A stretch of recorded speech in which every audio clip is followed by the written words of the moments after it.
let's introduce our panelist, and I'm going to go straight to the end as Pippa has the first mic. So Pippa, do you want to go ahead? Fingers crossed this is on. Okay, it's on. We're doing good. Hi everyone, my name is Pippa Stacey. On one side of my life, I'm a disabled writer, a speaker, and I do the influencer thing, even though I'm not keen on that word. And then on the other side of my life, I'm a communication consultant in the charity sector, mostly working with small charities doing amazing things. And to briefly describe myself, I'm a white woman, I've got long brown hair, I'm a wheelchair user, I call my wheelchair Janice, she's not the most reliable, and my pronouns are she, her, and really looking forward to being part of this conversation. Hi everyone, it does work, doesn't it? Hi everyone, I'm Cristina Serrão. I'm Lived Experience Ambassador at NHS England. I'm also somebody with both physical and mental health conditions who has a carer, who has become a carer. So I tick a lot of boxes, and I'm losing my voice. I'm going to try not to talk too much. Very hard for me. Description, I am a very pale white man. Black hair that's starting to get gray in it already. A blue polo shirt with the logo for my podcast on it, unsighted. Some khaki jeans and brown boots. And outside of doing my podcast, I do a little bit of consulting when it comes to video games. So yeah, that's me. Fantastic. So our incredible panelists, we are going to start diving into some questions.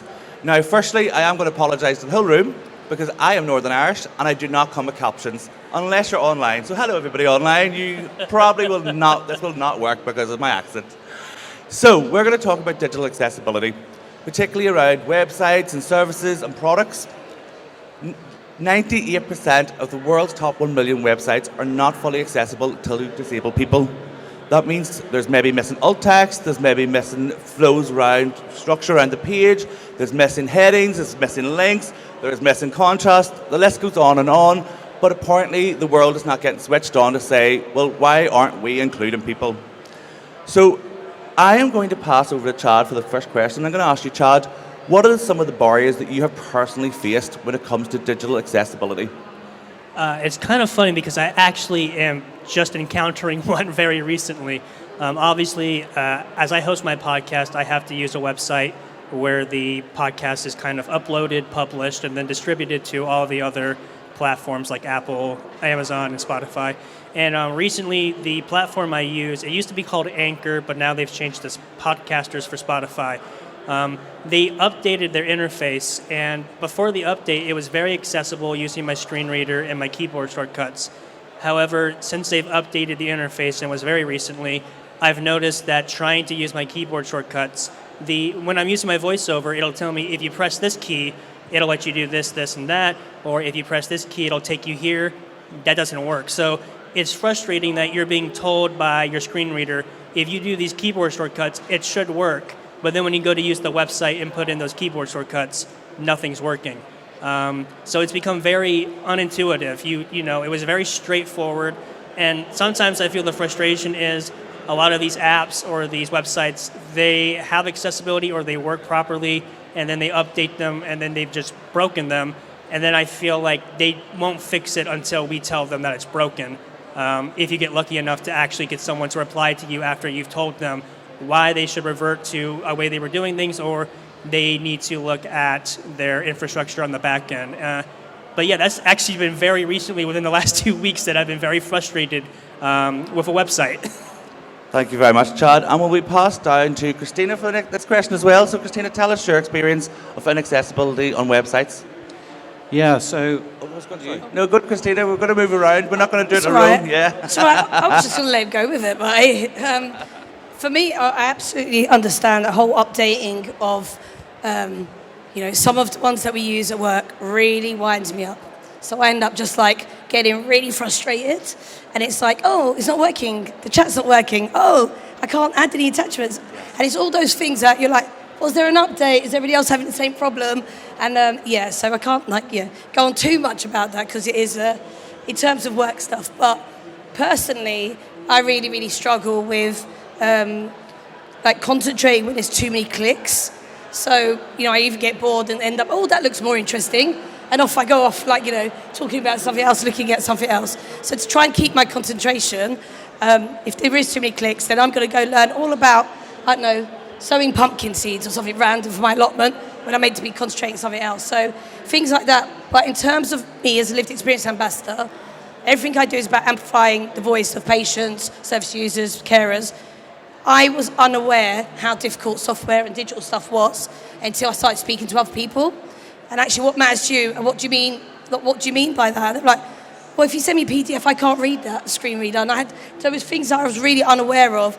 And I think within the last couple of years, and that being at home, working from home more, has really opened my eyes to that and kind of thought, oh, I'm not really aware. It's not just what matters to me, but to other people as well. Fantastic. And we'll go back to David. And David, I want to hear from yourself. I also want to ask, because obviously with bankability, you are aiming to improve the accessibility of banking. So where did that passion come from that as well? So the passion for that actually comes from my son. He's dyslexic autistic. He's now 18 years old. And I tried to get him to open a bank account online. He couldn't do that, so I helped him to do that. He downloaded the app, and I said, okay, register yourself. And he couldn't do that. And the reason why he couldn't do that was because the user interfaces were too complex for him. Being a neurodivergent person, it was just too much. So I set it up for him. I sent him £50. It wasn't his birthday. And I said, look, can you send me £10 back, please? And he couldn't work it out. So user interfaces are particularly important, but also simplifying language and content so it's not too overwhelming for users. Fantastic. And then Pippa, over to you. We're mixing around here, folks, just so nobody's on the spot, so we'll mix it around here. So Pippa, what are your experiences with digital accessibility? Keeping it fresh. So my experience is a little bit different. My disability is a chronic illness, and part of that chronic illness, alongside things like fatigue and pain, is I have a brain that constantly feels like it's swollen. I'm very sensitive to noise and light. And one of the big challenges I face with websites is when you click on and you want to do your business, go shopping, and you just immediately get things popping up, videos auto-playing, music coming out, it's a whole shebang. And I get why businesses do it, but that's the sort of thing where you can click on and you can immediately feel just completely debilitated by it. So that's quite a unique challenge, I suppose, in comparison with other disabilities. We all have different challenges, but it's something that a lot of people with chronic illnesses are struggling with at the moment as well. It's not an easy thing to navigate. Fantastic. For myself, I'm registered blind, I'm autistic, and I'm ADHD. Now, for me, whenever I go online, you can guarantee each time online, I will encounter a barrier, and I either throw the head up and blame myself, or I send an angry email to the company. And as we've heard previously, you do not always get a response. So I want to ask a question, and it's a vibe-loaded question, panellists, so I do apologise. But why do companies not consider accessibility? Why do you think that is? And we'll start with Pippa, since you've got the microphone. Okay. I think the main thing is just a lack of education. I hate the term lack of awareness because that sometimes feels like a really empty statement, but I just think that brands are still lacking the understanding of the power of the disability community, not just the spending power, but how much they can enhance your brand as well. So I just think it's that lack of awareness. I think there's a lack of lived experience on most teams. It's not really my place to speak on this because I don't have a visual impairment or sight loss, but you might have seen that Instagram yesterday launched Threads, the new subsection of that, and immediately I went to add an image and just saw there's nowhere to add alt text, and it's like a platform of that magnitude. Why is that still an afterthought? Why has that not been considered at the time of launching the app? So I do think lack of awareness and a lack of people with lived experience on the teams is the main challenge that's preventing progress, I would say. Fantastic. And David, what about you? I think one of the key drivers for change is legislation and regulation.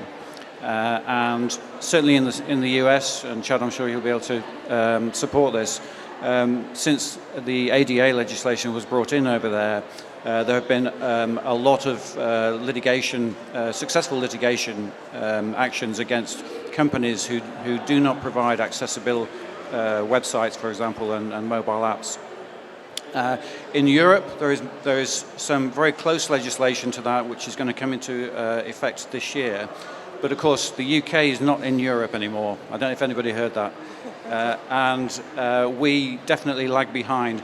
In the financial sector, the Financial Conduct Authority, the FCA, do not, in my opinion, legislate for or regulate banks in particular, financial institutions, to be very prescriptive in what they must do and the standards they must meet. And to be quite frank, until that happens, that's going to leave an opening for bankability to fill the void and make banking accessible for everybody. Fantastic. Cristina, what about you? A lot of business decisions are about money, right? So, one, they've got a view about people that are disabled that are incorrect. But also, I do think that there's that. It's going back to what you were saying, and if anybody does follow me on Twitter or anywhere, I'm all about co-production, co-design. So why have we not got more people within that design element before it even comes out? It's an afterthought. If it's it's an add-on. If you have people right from the beginning, that not one person can represent every community, but if you have people that have a network of networks, you can spread that web quite wide. And I think that's what we're lacking, is that people don't get involved early enough, I think. Fantastic. And it's so true. When you're designing a website and you leave it to the end, not only is it an additional cost, but you've already created those barriers where when we start to think about universal design, so creating something to be as accessible as possible for as many people as possible, we then are opening that up to a wider range, a wider audience, and it's going to cost your company a lot less, let's face it. We all want to save money, particularly in the current climate. Chad, tell us some of your opinions. Why do you think this happens to organizations? So, funny enough, I used to work for a nonprofit that its services was offered to the those who have disabilities and chronic illnesses. And the funny thing is everybody that worked in the digital marketing or in the IT departments, none of them had disabilities. And there's a very popular hashtag that goes around. That's a hashtag nothing with us without us. Basically meaning if you're going to build something for us, then you should probably ask us or include us in the creation of it. And at least what I see in the States is that, in the US, is a lot of these teams that are building stuff for the disabled communities or for chronically ill, they themselves have no lived experience. They don't really ask or include us in the creation of it. So at least from my perspective is there's not a lot of representation within the actual creation of these websites or digital devices. So I still think for the States at least, we lack a lot of inclusion when it comes to the creation of disabled devices, digital marketing, and it just goes back to that whole hashtag nothing with us without us. I think for me and what I've experienced is even places that offer services to those with disabilities and chronic illnesses, they themselves have no one on their teams that actually represent a disability or the disability that their organization is supposed to be helping. Fantastic. And just remember, when you're using your hashtags, always use a capital letter for each new word. Accessibility tip for you there. So, when we think about digital accessibility, there's many whys. Why is this happening? But why is it not changing? What are the actual benefits for an organization when it comes to accessibility? Let's start with David. David, what is the benefits of this? Apart from having amazing people with lived experience, but what are the benefits? Well, first of all, it's the right thing to do. Simple as that. So just do it. But for organizations and businesses, they are ultimately driven by the bottom line and return to shareholders. So by making your website and your mobile apps more accessible to people, then you're actually giving an opportunity to the 20% of people that you're excluding to become customers, or if they are already customers, to increase their loyalty towards your business. And ultimately, that will all add up to creating enhanced brand loyalty. So which business would not be interested in that? Fantastic. And let's go to the end of Pippa. Yeah, I completely agree. And I think the other thing as well, with digital accessibility, I really think it can have an impact on a brand's reputation as well. So as a disabled person, I am much more likely to want to support a brand or an organisation that's going above and beyond. Whereas if you see somebody who's still not doing the bare minimum, still not adding alt text, just little things like that, captioning their content, it not only makes me less likely to buy with them. It just really alters my perception and my opinion, and I just don't think anybody's winning by that. It just seems so bizarre that we're in 2023 and we're still having these same conversations. So there is, I hope that wasn't me, there's so much to be gained just by even starting that journey. Nobody's expecting you to get it perfect right off the bat, but just by making the effort to start, there's just so much to be gained, and I think that's something we all agree. 100%. And that's good, Cristina. I really think that a lot of companies are scared. I don't know why they're scared of us, really, although I do say it as it is. But the reality is, it's that fear of just trying it once.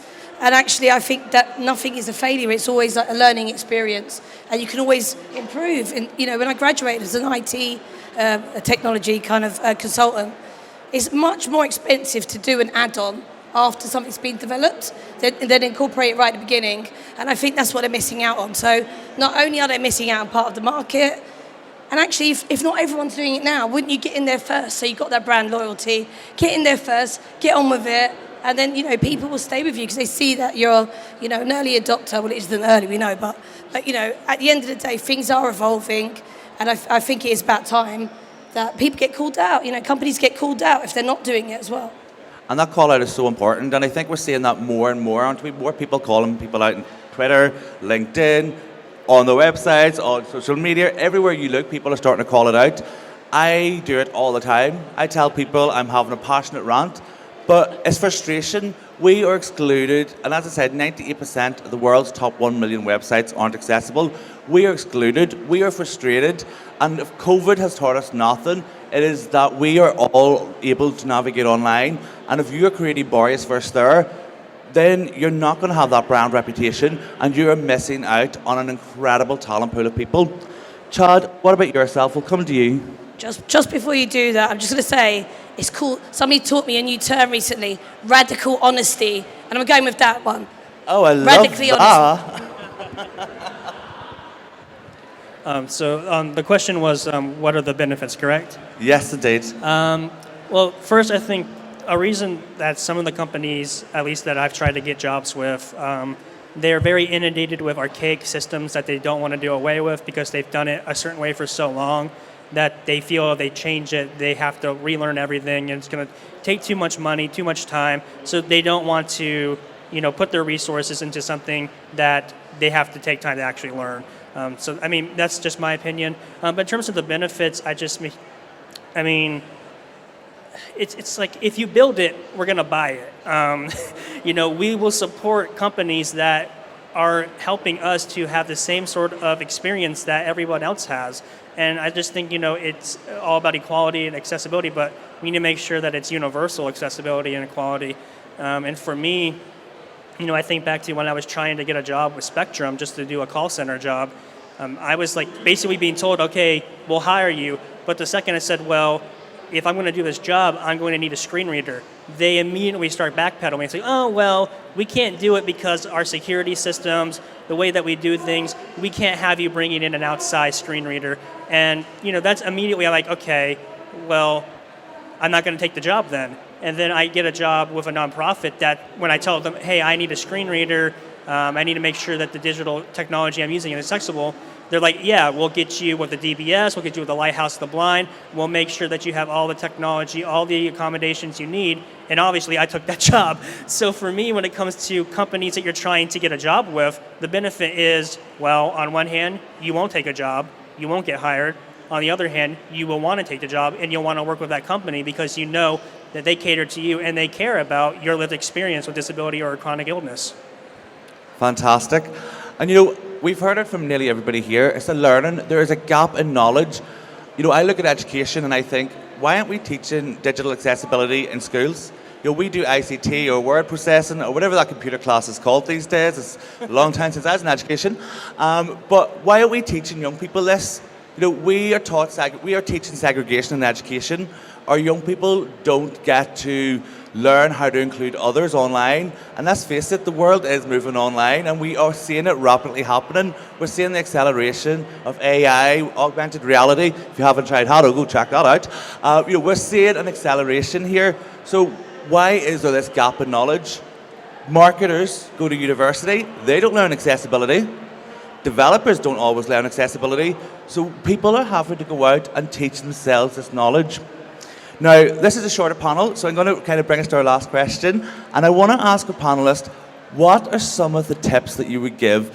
Let's say, what are your top 3 tips for accessibility for a website, or for content, or in general, whatever way you want to do it. Let's start with Pippa.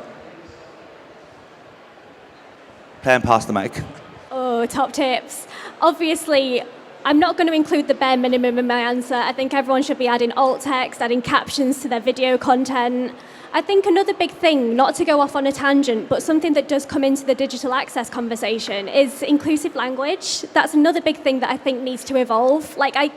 Oh gosh, what was it? I clicked on a website the other day and it came up on screen, if you don't have your health, you have nothing. And I was just there in my chronic illness like, oh gosh, my life must be terrible then.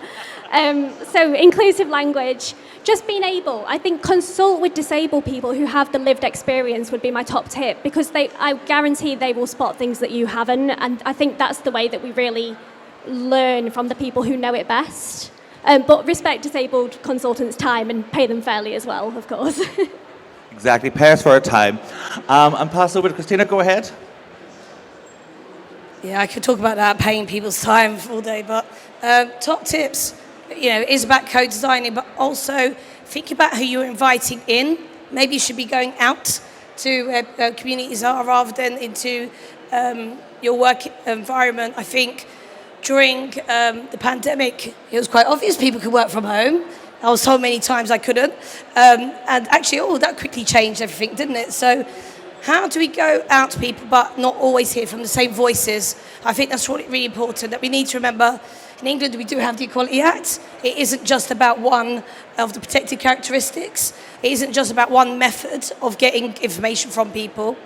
It's like going to a meeting, you must have your screen on. Well, why? Might not have done my hair, or something. But the reality is we need to be a bit more open to reasonable adjustments and getting input in much different ways than what we used to. It's not just about form, form fatigue for me. Absolutely fantastic. David? Well, I've been on both sides of the fence, and even if accessibility is on is part of the project plan, it's not simply, okay, yeah, we've done that, tick, close the file. Test, iterate, repeat. It's a continuing process. Test, iterate, repeat. Absolutely fantastic. And Chad? Yeah, David stole one of mine, definitely. That's definitely one you have to do. You test, iterate, repeat, 100%. Just because you put something out and it's working as you put it out, there's going to be things that change and there's going to be problems that arise on the back end. So you always have to constantly make sure that it's up to date, working properly. And if we tell you that it's not working or something's wrong, then take that seriously, look at it, address it, and test, iterate, repeat. Also, hire out consultants that have the lived experience. If you don't know how to build a website, ask someone with the lived experience, with the knowledge of creating those accessible websites to do it. And in terms of alt text, if you don't know how to write proper alt text, there's companies out there that can teach you how to do it properly. It's not as simple as picture of male wearing clothes playing soccer. We need more than that. Like, what color are the clothes? Is it in a park? Colors of the hair, the skin, just we need more descriptive language rather than just image. Because sometimes when you press on an image, all you get is image, and that does nothing for us with visual impairments. It's like playing a mental picture in your head. You can picture anything, 100%. I have the same problem with my screen reader. My tip is, if an individual is asking for accessibility, please do not hesitate to do so. We need to start to speak up and challenge this inaccessibility. And if you're an organization, my tip is, do not rely on a website overlay. Those little overlays in the corner of your website, on the bottom right or the top left, accessibility symbol, and you click it and you can make changes. In theory, that sounds amazing, but unless your website is accessible from get-go, before you add that on, all you're doing is slapping a band-aid onto your website, and it's not good. So we have, that was so loud. So we have had a fantastic conversation. As I said, this is a bit more of a short of panel, but I really want us to make as much noise as possible for Chad, for David, for Cristina, and for Pippa. Thank you very much, and enjoy the rest of your day, everybody. I'm sure the next panel is going to be absolutely fantastic too. And if you want to check everybody out, follow them on Twitter, on LinkedIn. I follow most of them, and honestly, you'll not be disappointed.